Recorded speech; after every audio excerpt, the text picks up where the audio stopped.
ஐந்தாம் எட்டில் சேர்க்காதது செல்வமும் அல்ல, நீ ஆறாம் எட்டில் சுற்றாதது உலகமும் அல்ல. ஏழாம் எட்டில் காணாதது ஓய்வும் இல்ல, நீ எட்டாம் எட்டுக்கு மேல இருந்த நிம்மதி இல்ல. எட்டு எட்டா மனுஷ வாழ்வ பிரிச்சுக்கோ, எட்டு எட்டா மனுஷ வாழ்வ பிரிச்சுக்கோ. நீ எந்த எட்டில் இப்ப இருக்க நினைச்சுக்கோ.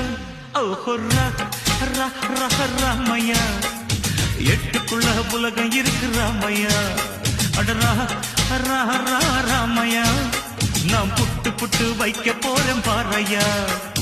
எட்டுக்குள்ள வாழ்க்கை இருக்கு ராமையா, எட்டுக்குள்ள வாழ்க்கை இருக்கு ராமையா. புத்திக்கு எட்டும்படி சொல்ல போறேன் கேளையா.